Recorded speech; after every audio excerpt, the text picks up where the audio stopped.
Bonjour tout le monde, je m'appelle Fred, bienvenue sur la chaîne. Je vous montre comment faire du fromage à la maison. Le sujet de cette vidéo, ce sont les bûchettes de fromage de chèvre. Qui n'a jamais goûté à ça? C'est très facile à faire à la maison, vous allez voir, je vous montre dès maintenant.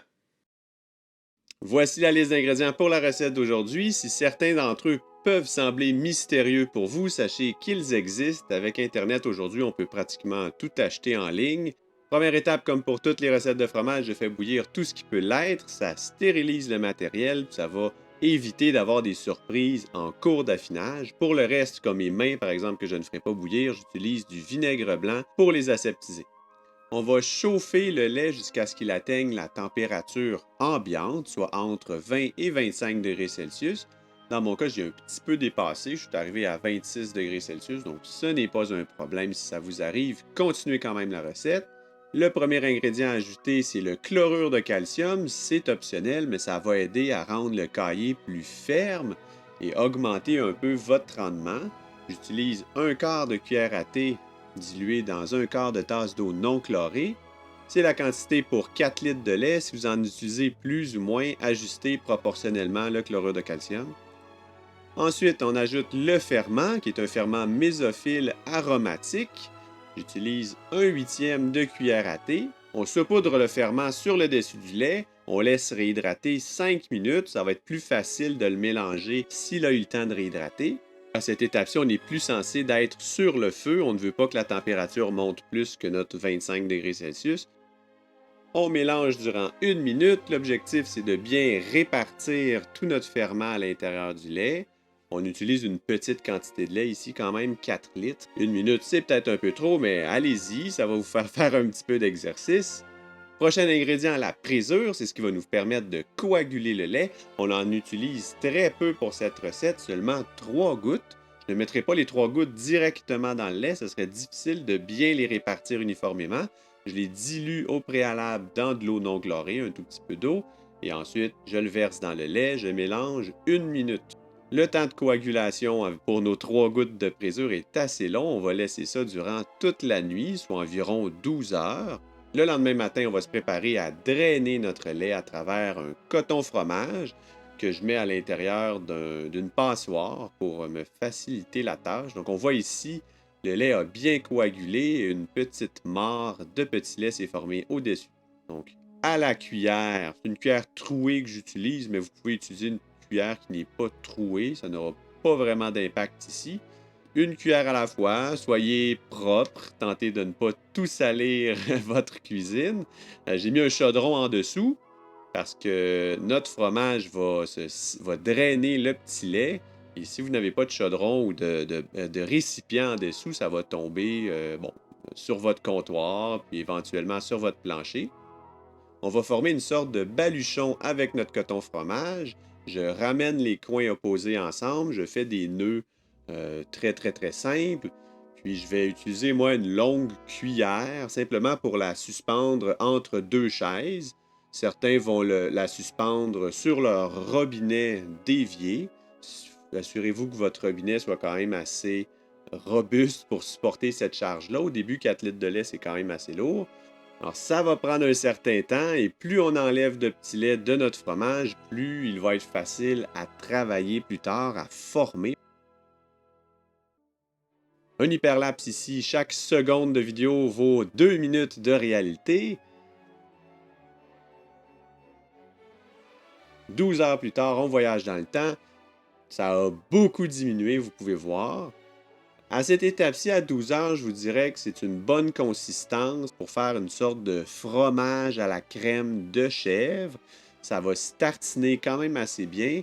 Comme vous pouvez voir dans mon cas, le fromage autour du baluchon est quand même assez sec et l'intérieur est très très très humide. Ce qui s'est passé, je l'ai fait drainer dans une pièce qui est quand même assez sec et chaude.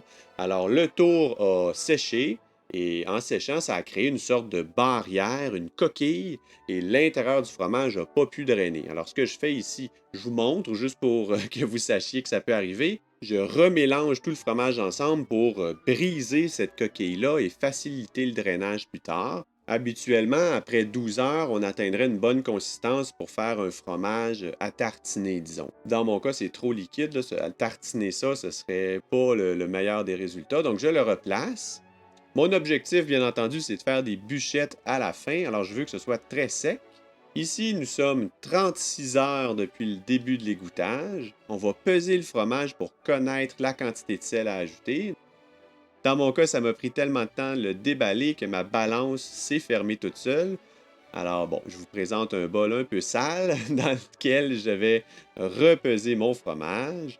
J'ai 800 grammes de fromage. On va mettre 1% de sel. 1% de 800, c'est 8 grammes de sel. J'ajoute le sel et je mélange. Le sel va aider à la préservation du fromage, mais aussi à son goût. La consistance qu'on voit ici, c'est une belle consistance pour faire un fromage à tartiner. Je ne crois pas qu'une personne saine d'esprit irait tenter de faire des bûchettes de fromage de chèvre avec cette consistance. Hop! Fred! Fred, qu'est-ce que tu fais? OK, donc cette journée-là, je ne devais pas avoir toute ma tête, mais tentons quand même. On va voir à quoi ça peut ressembler si vous essayez de faire des bûchettes avec un fromage à tartiner. Première des choses, ça va être très collant dans votre coton fromage. La technique qui est utilisée est très bonne, cependant, on va mettre un coton fromage par-dessus un tapis d'égouttage. Ultimement, oui, vous allez réussir à donner une sorte de forme cylindrique à votre fromage, mais c'est plutôt décevant, avouez-le. Alors, on remet ça dans le coton fromage. C'était pas le temps d'essayer de faire des bûchettes. Fred, qu'est-ce que t'as pensé? On laisse ça égoutter. Je vais le laisser égoutter un autre 12 heures. 12 heures plus tard, voyez à quel point c'est beaucoup plus ferme. Ça tient dans une sorte de boule. C'est la bonne consistance pour faire les bûchettes. Même chose, on utilise un tapis de bambou, le coton fromage par-dessus. C'est l'équivalent d'environ 2 litres de lait que je mets ici.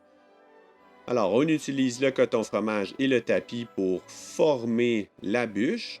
Appliquez une bonne pression sur le tapis de bambou en le retournant à l'occasion. Faites-le rouler sur lui-même et tapez les bouts pour que tout reste à l'intérieur des limites du tapis de bambou. Et lorsque vous êtes satisfait de la forme, ce que vous pouvez faire, c'est lisser la surface avec vos doigts comme je vous montre ici pour que les marques du tapis de bambou soient moins apparentes sur votre résultat final.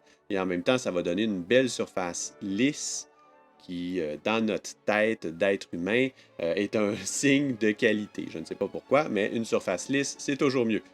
Le deuxième, je fais la même chose. Et si vous êtes comme moi, plus vous allez en faire, meilleur vous allez devenir. Alors, ça se fait en quelques mouvements. Je vous laisse observer.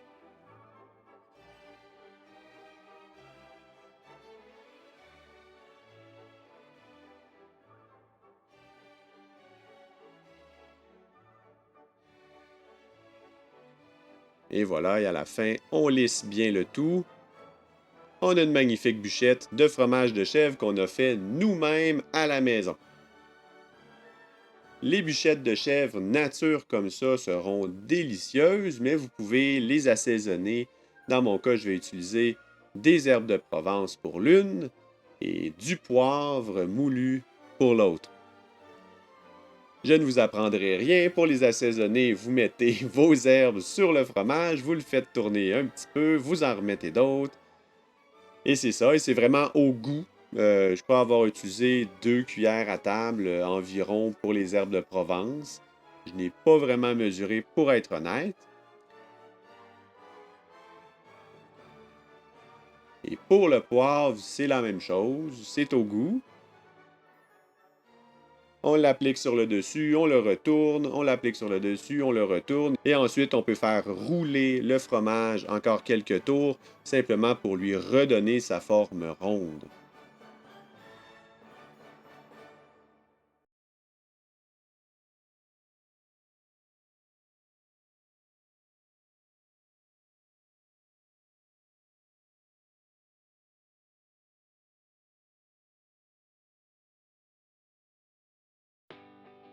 Si, comme moi, faire du fromage à la maison vous intéresse, je vous mets 2 vidéos juste ici. Cliquez, on se retrouve de l'autre côté. Je suis certain que vous allez apprendre quelque chose de nouveau. D'ici là, tout le monde, prenez soin de vous et à la prochaine. Bye bye!